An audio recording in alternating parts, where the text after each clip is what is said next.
வணக்கம். கனடாவின் கடந்த 24 மணி நேரத்தில் நிகழ்ந்த முக்கியமான செய்திகளை தொகுப்பித்து நாம் இந்த காணொளியில் பார்க்க இருக்கின்றோம். சமீபத்தில் சவுதி அரேபியாவுக்கு அரசுமுறை பயணம் மேற்கொண்ட கனேடிய பிரதமர் மார்க் கார்னியின் மனித உரிமைகள் தொடர்பான அணுகுமுறை குறித்து சிறையில் அடைக்கப்பட்ட சவுதி வலைப்பதிவர் மற்றும் ஆர்வலரான ரைட் படாவியின் மகன் ரைட் படாவி பெரும் அதிருப்தி தெரிவித்துள்ளார். கடந்த ஜூலை 9ஆம் தேதியன்று ஜெட்டாவில் உள்ள அல்சலாம் அரச மாளிகையில் சவுதி இளவரசர் முகமது பின் சல்மானுடன் பிரதமர் கார்னி பேச்சுவார்த்தை நடத்தியுள்ளார். இந்த சந்திப்பின் போது மனித உரிமைகள் குறித்து அவர் போதுமான அழுத்தம் கொடுக்கவில்லை என ரைப்படாவி குற்றம் சாட்டியுள்ளார். பொருளாதார மற்றும் தூதரக உறவுகளுக்கு முன்னுரிமை அளித்து மனித உரிமைகளை பிரதமர் புறக்கணித்திருப்பது ஒரு மிகப்பெரிய தோல்வி என்று அவர் விமர்சித்துள்ளார். ரைப்படாவி விவகாரத்தில் பிரதமரிடமிருந்து எந்த ஒரு புதிய வாக்குறுதியும் கிடைக்கப்பெறவில்லை என்பது குறிப்பிடத்தக்கது.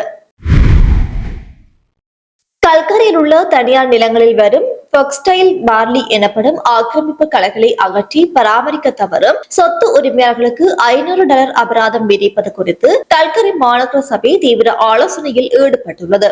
இந்த களைகள் கால்நடைகளுக்கும் சுற்றுச்சூழலுக்கும் பெரும் தீங்கு விளைவிக்க கூடியவை. இருப்பினும் கடுமையான வெப்பம் நிலவும் இந்த காலகட்டத்தில் பெரிய நிலப்பரப்புகளை பராமரிப்பது கடினம் என்பதால் இந்த அபராத முறை நியாயமற்றது என பொதுமக்களும் நில உரிமையாளர்களும் கவலை தெரிவித்துள்ளனர். இது தொடர்பான இறுதி வாக்கெடுப்பு முடிவு இன்னும் அறிவிக்கப்படவில்லை.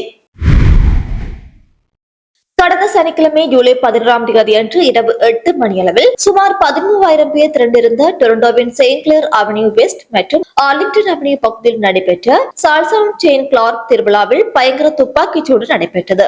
இருவர் சுட்டுக் கொல்லப்பட்டனர். இவர்கள் இருவரும் ஒருவருக்கொருவர் அறிமுகமானவர்கள் என்றும் இது ஒரு திட்டமிட்ட தாக்குதல் என்றும் டொரண்டோ காவல்துறை தெரிவித்துள்ளது. இந்த சம்பவத்தில் 5 பார்வையாளர்கள் காயமடைந்து மருத்துவமனையில் அனுமதிக்கப்பட்டனர். சம்பவத்திலிருந்து 2 துப்பாக்கிகள் கைப்பற்றப்பட்டது. இந்த துப்பாக்கிச் சூட்டை தொடர்ந்து ஜூலை 13ஆம் தேதி அன்று செய்தியாளர்களை சந்தித்த டொரண்டோ காவல்துறை தலைவர் மைரன் டெம்கேவ் பொது இடங்களில் நடைபெறும் இத்தகைய கொடிய துப்பாக்கிச் சூடுகளை முதல்நிலை கொலை வழக்காக கருதும் வகையில் கூட்டாட்சி துப்பாக்கி சட்டங்களில் கடுமையான சீர்திருத்தங்களை மேற்கொள்ளுமாறு வலியுறுத்தியுள்ளார்.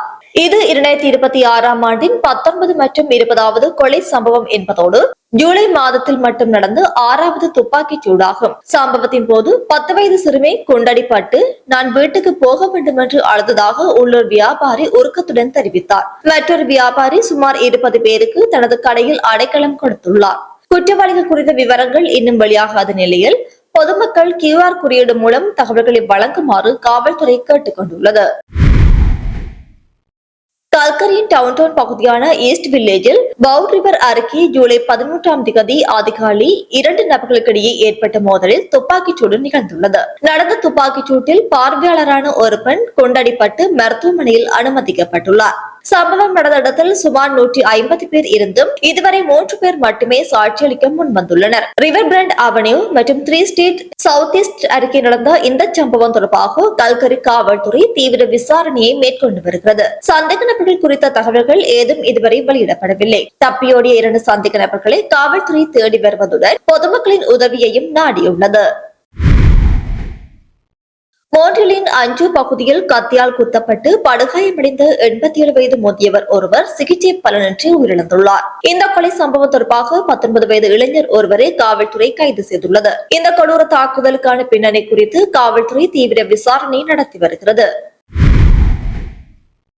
கல்கரியின் ஃபாரஸ்ட் லான் பகுதியில் ஜூலை 13ஆம் தேதி அன்று 1 மணி நேர இடைவெளியில் 2 வெவ்வேறு கட்டடங்களில் மர்மமான முறையில் தீ விபத்து ஏற்பட்டது. முதல் தீ விபத்து அதிகாலை 4 மணியளவில் 37வது ஸ்ட்ரீட் சவுத் ஈஸ்டின் 1500வது பிளாக்கில் உள்ள ஒரு மாடி வீட்டில் ஏற்பட்டது. இதனைத் தொடர்ந்து சுமார் 1 மணி நேரம் கழித்து அதிகாலை 5 மணியளவில் அதே வீதியில் உள்ள ஒரு தனி இரட்டை வாகன காப்பகத்தில் 2வது தீ விபத்து கண்டுபிடிக்கப்பட்டது. இதில் உயிர் சேதமோ காயங்களோ உடனடியாக பதிவாகவில்லை. இருப்பினும் இந்த 2 தீ விபத்துகளுக்கும் தொடர்பு உள்ளதா மற்றும் தீ வைப்பு சம்பவமாக இது இருக்கலாமா என்ற கோணத்தில் கல்கரி தீயணைப்புத்துறை விசாரணை நடத்தி வருகிறது. ஜெலோஸ்டோன் தேசிய பூங்காவில் தன்னை நோக்கி ஓடி வந்த ஒரு முதியவரை ஆண் காட்டெருமை ஒன்று முட்டி சுமார் 8 அடி உயரத்துக்கு தூக்கி வீசிய அதிர்ச்சியூட்டும் காணொளி இணையத்தில் வேகமாக பரவி வருகிறது. இந்த தாக்குதலில் சிக்கிய முதியவரின் பேரன் அதிர்ஷ்டவசமாக தப்பியுள்ளார். நேற்றைய தினம் கனேடிய ஊடகங்களில் பரவலாக பேசப்பட்ட இந்த சம்பவம் வனவிலங்குகளை நெருங்குவதால் ஏற்படும் ஆபத்துகள் குறித்த விழிப்புணர்வுகளை மீண்டும் ஏற்படுத்தியுள்ளது. தென்மேற்கு கால்கரியின் சில்வரோடா ஷவுனேஷி அருகே நேற்றைய தினம் முற்பகல் CPKC நிறுவனத்துக்கு சொந்தமான சரக்கு ரயில் ஒன்று தடம் புரண்டு விபத்துக்குள்ளானது. இதில் மரக்கட்டைகள், பிளைவுட், புரோபேன் மற்றும் ஓகன் வாயு ஆகியவற்றை ஏற்றிச் சென்று 13 ரயில் பெட்டிகள் தடம் புரண்டதில் சில பெட்டிகள் அருகில் இருந்த குளத்துக்குள் விழுந்துள்ளன. விபத்தில் எவருக்கும் காயங்கள் ஏற்படவில்லை என்றும் சுற்றுச்சூழல் பாதிப்புகள் குறித்து மதிப்பீடு செய்யப்பட்டு வருவதாகவும் அதிகாரிகள் தெரிவித்துள்ளனர். மிசிசாகாவில் ஞாயிற்றுக்கிழமை நள்ளிரவில் அர்ஜென்டினா மற்றும் ஹிட்டிமட் சாலைகள் சந்திப்பில் எரிமில் ஸ்பார்க்வி மற்றும் மிசிசாகா சாலைக்கு அருகில் டர்ட் பைக் மற்றும் SUV கார் ஒன்றுடன் ஒன்று மோதிக்கொண்ட விபத்தில் 20 வயதுகளில் உள்ள இளைஞர் ஒருவர் உயிரிழந்துள்ளார். விபத்து நடந்த உடனே சம்பவ இடத்துக்கு மீட்பு குழுவினர் விரைந்து வந்துள்ளனர். ஆனால் விபத்தில் சிக்கிய 20 வயது மதிக்கத்தக்க அந்த இளைஞர் மீட்பு குழுவினர் வந்த சில நிமிடங்களிலேயே உயிரிழந்து விட்டதாக அறிவிக்கப்பட்டது. இந்த விபத்தில் தொடர்புடைய மற்றொரு வாகனத்தின் ஓட்டுநருக்கு எந்தவித காயமும் ஏற்படவில்லை என்றும் அவர் விபத்து நடந்த இடத்திலேயே தங்கி போலீசாரின் விசாரணைக்கு ஒத்துழைப்பு வழங்கினார் என்றும் போலீசார் தரப்பில் தெரிவிக்கப்பட்டுள்ளது. டொரண்டோவின் லாரன்ஸ் அவென்யூ ஈஸ்ட் பகுதியில் நேற்றைய தினம் ஸ்கூட்டரில் இருந்த லித்தியம் அயன் பேட்டரி திடீரென வெடித்து சிதறி பயங்கர தீ விபத்து ஏற்பட்டது. இதில் காயமடைந்த மூவர் உடனடியாக மருத்துவமனையில் அனுமதிக்கப்பட்டுள்ளனர். இந்த சம்பவம் ஸ்கூட்டர் பேட்டரிகளின் பாதுகாப்பு குறித்த கேள்வியை மீண்டும் எழுப்பியுள்ளது. மணிட்டோபாவில் பதிவான 30 டிகிரிக்கும் அதிகமான கடுமையான வெப்பத்தின் காரணமாக ஜூலை மாதம் 12ஆம் தேதி ஞாயிற்றுக்கிழமை அன்று டிரான்ஸ்கனடா ஹைவே உட்பட பல முக்கிய நெடுஞ்சாலைகளில் சாலைகள் விரிசல் விட்டும் உப்பியும் சேதமடைந்துள்ளன. சேதமடைந்த சாலைகளை சீரமைக்கும் பணியில் ஊழியர்கள் ஈடுபட்டுள்ள நிலையில் வாகன ஓட்டிகள் வீதிகளை கருத்தில் கொண்டு மாற்று வழிகளை பயன்படுத்துமாறு அறிவுறுத்தப்பட்டுள்ளனர். நோவாஸ்கோஷியாவின் லுடன்பர்க் நகருக்கு அருகிலுள்ள லில்லிடேல் பகுதியில் நெடுஞ்சாலை 324 சனிக்கிழமை அதிகாலை 6:40 மணியளவில் பெரும் விபத்து ஒன்று நேரிட்டுள்ளது. போர்ட் பிரான்கோ ரக வாகனம் ஒன்று ஓட்டுநரின் கட்டுப்பாட்டை இழந்து சாலையோரம் இருந்த மரத்தில் மோதி விபத்துக்குள்ளானது. இந்த கோர விபத்தில் வாகனத்தை ஓட்டிய இளைஞரும் உடன் பயணித்த மற்றொரு இளைஞரும் சம்பவ இடத்திலேயே பரிதாபமாக உயிரிழந்துள்ளதாக RCMP காவல்துறையினர் தெரிவித்துள்ளனர். மேலும் வாகனத்தில் இருந்த 3ஆம் இளைஞர் உயிருக்கு ஆபத்தான நிலையில் EHS லைஃப் பிளைட் ஹெலிகாப்டர் மூலம் மீட்கப்பட்டு மருத்துவமனையில் அனுமதிக்கப்பட்டுள்ளார். சென்ட்ரல் மணிட்டூலின் டவுன்ஷிப் பகுதியில் உள்ள நெடுஞ்சாலை 542 ஞாயிற்றுக்கிழமை மாலை 6:45 மணியளவில் நடந்த ஒற்றை வாகன விபத்தில் போர்ட் எல்ஜின் பகுதியைச் சேர்ந்த 51 வயது மதிக்கத்தக்க நபர் உயிரிழந்துள்ளார். ஓட்டுநர் மட்டுமே பயணித்த பிக்கப் ட்ரக் வாகனம் சாலையை விட்டு விலக்கி விபத்துக்குள்ளானதை அடுத்து ஒன்டாரியோ மாகாண காவல்துறையினரும் UCCM அனுஷ்டபே காவல்துறையினரும் விசாரணையை மேற்கொண்டு வருகின்றனர். தண்டபி அருகே நெடுஞ்சாலை 11-17 மற்றும் நெடுஞ்சாலை 527 இணையும் பகுதியில் சனிக்கிழமை காலை 7:30 மணியளவில் பல மோட்டார் சைக்கிள்கள் ஒன்றோடு ஒன்று மோதி பெரும் விபத்து நேரிட்டது. இதில் சூசைன் மேரி பகுதியைச் சேர்ந்த 58 வயது பெண்மணி சம்பவ இடத்திலேயே உயிரிழந்துள்ளார். விபத்து குறித்து நேரில் பார்த்தவர்களோ அல்லது காணொலி ஆதாரங்கள் வைத்திருப்பவர்களோ 1-888-310-112 என்ற எண்ணில் OPP காவல்துறையை தொடர்பு கொள்ளுமாறு கோரிக்கை விடுக்கப்பட்டுள்ளது. ஓட்டோவாவின் மேற்கு புறநகர் பகுதியான அஸ்டன் உள்ள ஓம்ரோட் சாலையில் திங்கட்கிழமை மதியம் 2 மணிக்கு முன்னதாக ஒரு பிக்கப் ட்ரக் மற்றும் SUV ரக வாகனம் மோதி விபத்துக்குள்ளானது. இதில் 60 வயது மதிக்கத்தக்க நபர் ஒருவரின் கால்கள் ட்ரக்கின் ஸ்டியரிங் சக்கரத்துக்கு அடியில் சிக்கிக் கொண்டன. ஓட்டோவா தீயணைப்பு துறையினர் ஹைட்ராலிக் கருவிகளை பயன்படுத்தி மேற்கூறிய வெட்டி அவரை மீட்டுள்ளனர். அவருக்கு எலும்பு முறிவு ஏற்பட்டு அதிக ரத்தப்போக்கு இருந்ததால் முதலுதவி அளிக்கப்பட்டு லனா கவுண்டி ஆம்புலன்ஸ் மூலம் மருத்துவமனைக்கு கொண்டு செல்லப்பட்டார். அதே வாகனத்தில் இருந்த 30 வயது பெண்ணும் SUV-யில் பயணித்த 70 வயது முதியவரும் படுகாயமடைந்துள்ளனர். முதியவர் ஒரேஞ்ச் ஏர் ஆம்புலன்ஸ் ஹெலிகாப்டர் மூலம் மருத்துவமனைக்கு அழைத்துச் செல்லப்பட்டுள்ளார். மூவரின் நிலையும் தற்போது சீராக உள்ளதாக மருத்துவர்கள் தெரிவித்துள்ளனர். தென்மேற்கு எட்மண்டனில் திங்கட்கிழமை மதியம் 12:45 மணியளவில் டுமன் கிரசன்ட் பகுதியில் சைக்கிளில் சென்று கொண்டிருந்த 15 வயது சிறுவன் மீது அடையாளம் தெரியாத வாகனம் மோதிவிட்டு நிற்காமல் சென்றுள்ளது. காயமடைந்த சிறுவன் உடனடியாக ஸ்டெல்லர் சில்ட்ரன்ஸ் ஹாஸ்பிட்டலில் அனுமதிக்கப்பட்டுள்ளார். அதிர்ஷ்டவசமாக அவருக்கு ஏற்பட்ட காயங்கள் உயிராபத்தானவை அல்ல என்றும் விபத்தை ஏற்படுத்திவிட்டு தப்பிய ஓட்டுநர் குறித்து தகவல் தெரிந்தவர்கள் எட்மண்டன் காவல்துறையை தொடர்பு கொள்ளுமாறு வலியுறுத்தப்பட்டுள்ளனர். ஒன்டாரியோ மாகாணம் லண்டனில் உள்ள விக்டோரியா பூங்காவில் ஞாயிற்றுக்கிழமை இரவு 11 மணியளவில் நடைபெற்ற சன்ஃபெஸ்ட் கொண்டாட்டத்தின் போது பெரும் கலவரம் மூண்டுள்ளது. கூட்டத்துக்குள் இளைஞர் ஒருவர் பட்டாசுகளை கொளுத்தி வீசியதால் பதற்றம் உருவானது.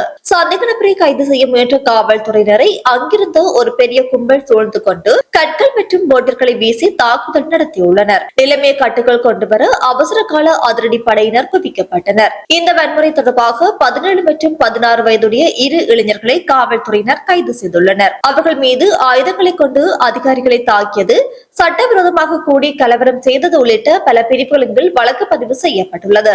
யாருக்கும் பெரிய அளவிலான காயங்கள் ஏற்படவில்லை என காவல்துறையினர் உறுதிப்படுத்தியுள்ளனர். சாஸ்கட்வின் மாகாணத்தில் துப்பாக்கியை காட்டி மிரட்டி 30 வயது பெண்ணை கடத்திய வழக்கில் தொடர்புடைய 31 வயதான கெவின் வாட் என்ற நபரை RCMP காவல்துறையினர் தீவிரமாக தேடி வருகின்றனர். கடத்தப்பட்ட பெண்மணி காவல்துறைக்கு தகவல் கிடைத்து 1 மணி நேரத்திலேயே பாதுகாப்பாக மீட்கப்பட்டுள்ளார். பம்பருடைந்த சாம்பல் நிற 2009 செவர்லட் இம்பாலா காரில் தப்பிச் சென்றிருக்கலாம் என சந்தேகிக்கப்படுகிறது. இவரை கண்டால் பொதுமக்கள் யாரும் நெருங்க வேண்டாம் எனவும் உடனடியாக காவல்துறைக்கோ அல்லது கிரைம் ஸ்டாப்பர்ஸ் அமைப்புக்கோ தகவல் தெரிவிக்குமாறும் அறிவுறுத்தப்பட்டுள்ளது. கடைகளில் தொடர்ச்சியாக நடைபெறும் திருட்டுகளை தடுக்கும் வகையில் பிரிட்டிஷ் கொலம்பியாவின் பிரின்ஸ் ஜார்ஜ் நகரில் பூஸ்ட் அண்ட் பஸ்ட் என்ற பெயரில் காவல்துறையினர் அதிரடி வேட்டை நடத்தியுள்ளனர். Pine Sital mall, பார்க்வுட் mall, Walmart மற்றும் சூப்பர் ஸ்டோர் ஆகிய இடங்களில் ஜூலை மாத தொடக்கத்தில் நடத்தப்பட்ட இந்த சோதனையில் சுமார் 40 சந்தேக நபர்கள் கைது செய்யப்பட்டுள்ளனர். அவர்களிடமிருந்து $3400 மதிப்பிலான திருடப்பட்ட பொருட்கள் மீட்கப்பட்டுள்ளன.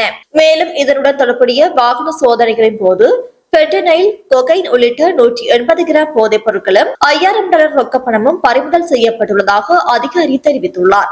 இந்த ஆண்டு முழுவதும் இதுவரை 60 பேர் இந்த திட்டத்தின் கைதாகியுள்ளனர் என்பதும் குறிப்பிடத்தக்கது.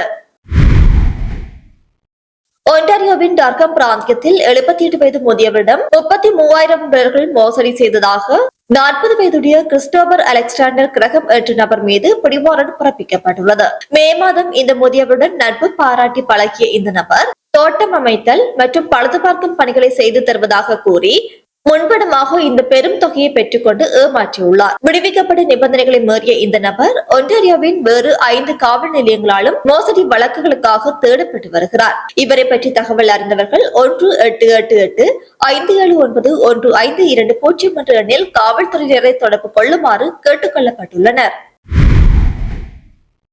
பிரான்ஸ் நாட்டுக்கு பயணம் மேற்கொள்ளும் கனேடிய சுற்றுலா பயணிகளுக்கு கனேடிய அரசு பலத்த பாதுகாப்பு எச்சரிக்கையை விடுத்துள்ளது. பயங்கரவாத அச்சுறுத்தல்கள், காட்டுத்தீ, திருட்டு மற்றும் தீவிர வானிலை மாற்றங்களை கருத்தில் கொண்டு இந்த அறிவுறுத்தல் வழங்கப்பட்டுள்ளது. பிரான்ஸ் அரசு வரும் கோடைக்காலம் தொடங்கி கிறிஸ்துமஸ் வரை சிறப்பு பாதுகாப்பு திட்டங்களை அறிவித்துள்ளது. அதன்படி ட்ரோன்கள் பறக்க தடைகள், சுற்றுலா தலங்களில் கூடுதல் பாதுகாப்பு மற்றும் ஈபிள் கோபுரம் போன்ற இடங்களில் அதிக வெப்பம் காரணமாக நேர கட்டுப்பாடுகள் ஆகியவை விதிக்கப்பட்டுள்ளன. மேலும் வனப்பகுதிகளில் காட்டுத்தீ அபாயம் நிலவுவதால் புகைப்பிடிக்க தடை உள்ளது.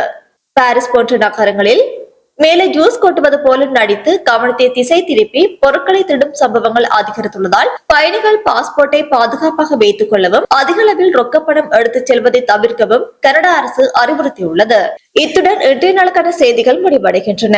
மேலும் தொடர்ந்து செய்திகளை பெற்றுக் கொள்வதற்கு நம்முடைய சேனலை சப்ஸ்கிரைப் பண்ணி இணைந்திருங்கள். அது மட்டுமில்லாது தொடர்ந்து வாட்ஸ்அப் மூலம் செய்திகளை பெற்றுக் கொள்வதற்கு வாட்ஸ்அப் குழுவில் இணைந்திருங்கள். வாட்ஸ்அப் குழுவில் இணைவதற்கான லிங்க் கீழே உள்ள டிஸ்கிரிப்ஷன் மற்றும் கமெண்ட் செக்ஷனில் இருக்கின்றது.